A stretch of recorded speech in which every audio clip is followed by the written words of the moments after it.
nous ne sommes pas au marché. On n'a pas besoin d'une communauté de délinquants qui viennent que pour commenter, insulter.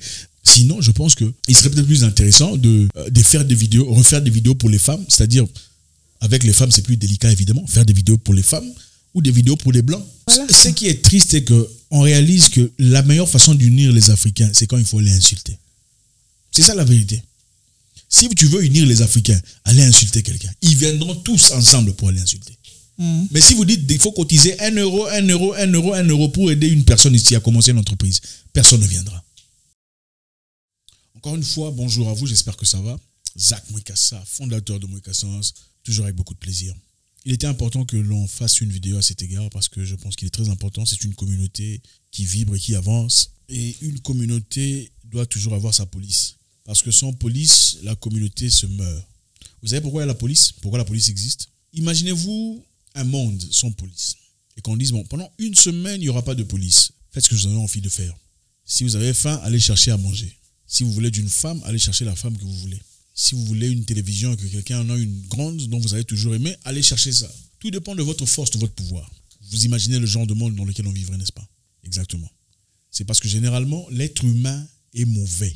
Il a besoin d'entretien. Pour ceux qui pensent le contraire, pourquoi vous ne laissez pas vos maisons ouvertes pendant la nuit? Comme le disait un philosophe, pourquoi vous fermez vos portes à clé avant d'aller dormir? C'est parce que même inconsciemment, vous savez que l'humain est mauvais. Et l'humain a besoin d'être concilié.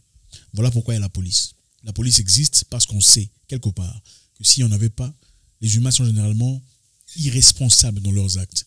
Ils font des trucs atroces, des choses incroyables et insupportables. Les humains, généralement, respectent soit le créateur, c'est-à-dire une force supérieure, soit l'État, soit sa moralité. 3 étapes de l'humain.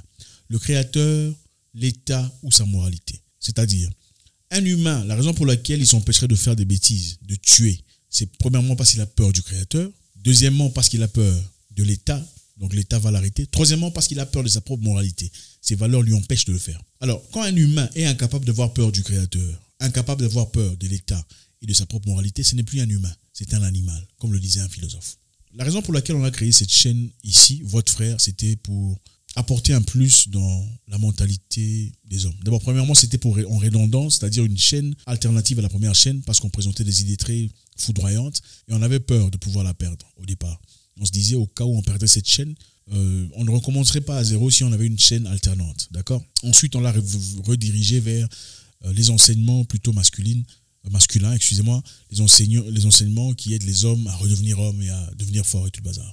Et jusqu'à un certain moment, on l'a beaucoup apprécié. C'était surtout les personnes qui sont venues depuis très longtemps, depuis 4 ans, 5 ans, 6 ans, qui sont les plus appréciées d'ailleurs, qui sont les plus polis, les plus sympas, les plus tout ça. Maintenant, vous savez, on a commencé le programme de redevenir homme, devenir alpha. On a présenté beaucoup de vidéos qui ont été percutées, c'est-à-dire qui ont été résistées par beaucoup de femmes, disant que je parlais au nom des hommes, tout ça et tout le bazar.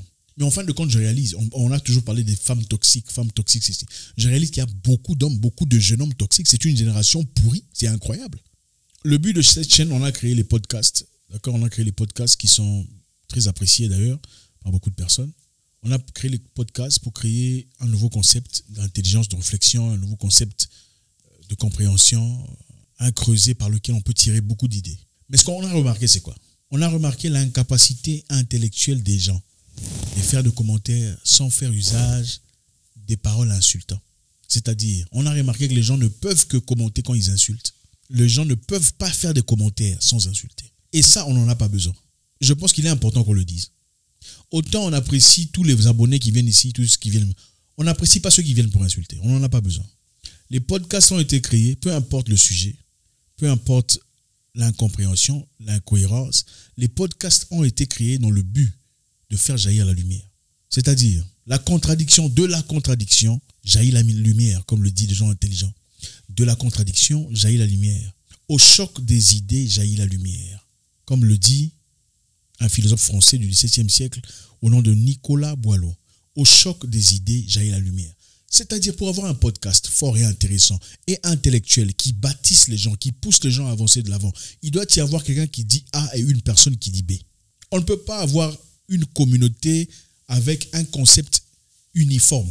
Que quelqu'un passe A ou qu'une autre personne pense B et que pendant que vous avez votre propre opinion, est-ce que ça vous donne le droit de venir insulter? L'objectif final, ce n'est pas de venir insulter parce que vous n'êtes pas d'accord. Et ça fait mal de voir une jeunesse incapable de réfléchir avec les mots, sans faire usage d'insultes.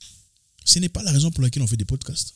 On fait les podcasts pour que les gens comprennent qu'il y a opinion A, opinion B. Comment je veux faire pour battre cette opinion? Parce que je suis profondément dans mon opinion. Beaucoup de gens font ça, font les cours de débat, comment debating en anglais, je ne sais pas comment on fait ça dans les institutions françaises. Les gens sont incapables de débattre.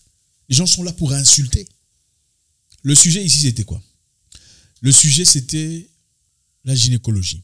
Faut-il laisser sa femme aller voir un gynécologue homme ou pas? Faut-il laisser sa femme voir un gynécologue homme ou pas? Monsieur Robert a dit non, il ne le ferait pas, pour des raisons bien claires. Parce que pour lui, la femme, c'est sa femme.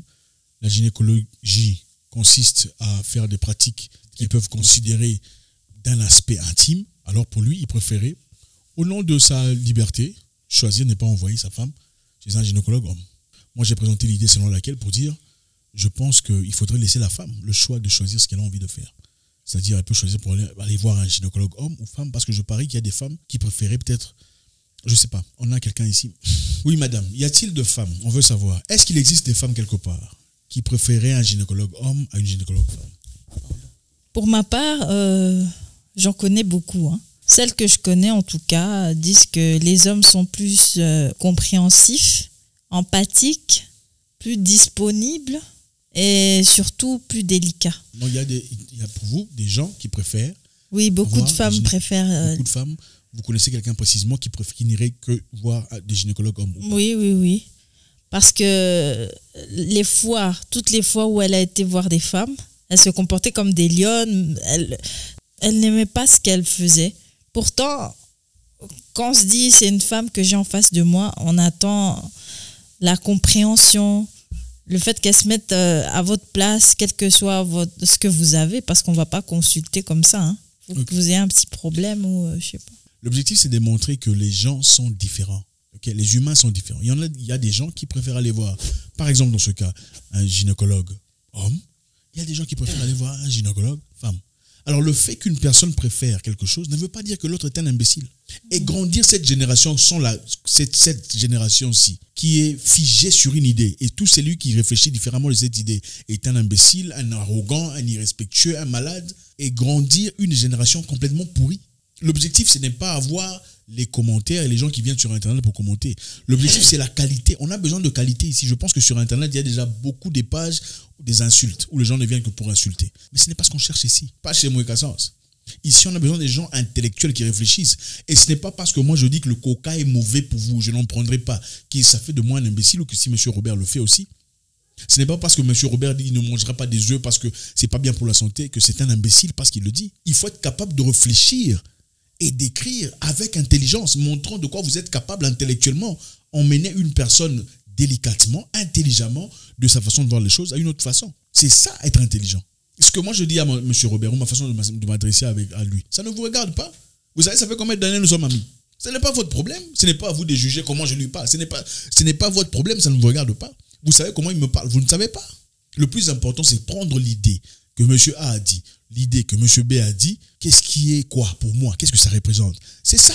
L'intelligence, c'est dire, ok, monsieur pense que comme ça, moi je pense peut-être pas comme ça, mais bon, dans ce cas, je veux comprendre pourquoi monsieur... Donc, partir, put yourself in the next person's shoes, c'est-à-dire, tu te mets dans ses chaussures pour comprendre c'est à partir de quel concept qu'il réfléchit comme ça. Peut-être que c'est à partir de là que je pourrais contrer ses idées. Ce n'est pas dit, bon, moi je pense que lui, j'ai toujours été d'accord avec toi, mais cette fois... Mais est-ce que c'est toi l'intelligence? Donc, quand on est toujours d'accord avec quelqu'un, c'est-à-dire qu'il est intelligent, quand vous n'êtes pas d'accord avec lui, donc il est moins intelligent désormais. On a besoin de créer une communauté des gens qui réfléchissent. Okay? Je sais que beaucoup de personnes ont leurs problèmes personnels, problèmes de comportement, et je comprends. Okay? C'est une très grande responsabilité. Mais il est important qu'il y ait une certaine police. Nous ne sommes pas au marché. Si vous vous sentez frustré, vous avez des problèmes, il faut aller ailleurs. Il y a beaucoup de pages où on s'insulte, beaucoup de pages des Congossas.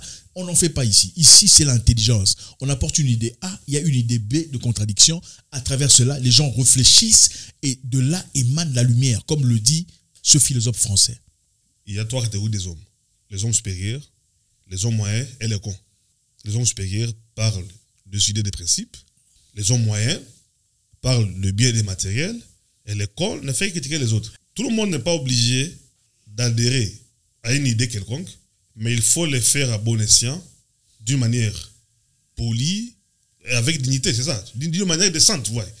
Il y a aucun problème si tu es contre. Je voudrais poser une question à madame. Madame, monsieur Robert, je lui ai posé la question de savoir, est-ce que vous laverez votre fillette? Il a pris du temps avant de répondre. Il a dit il ne préférait pas le faire. Qu'est-ce que vous en pensez?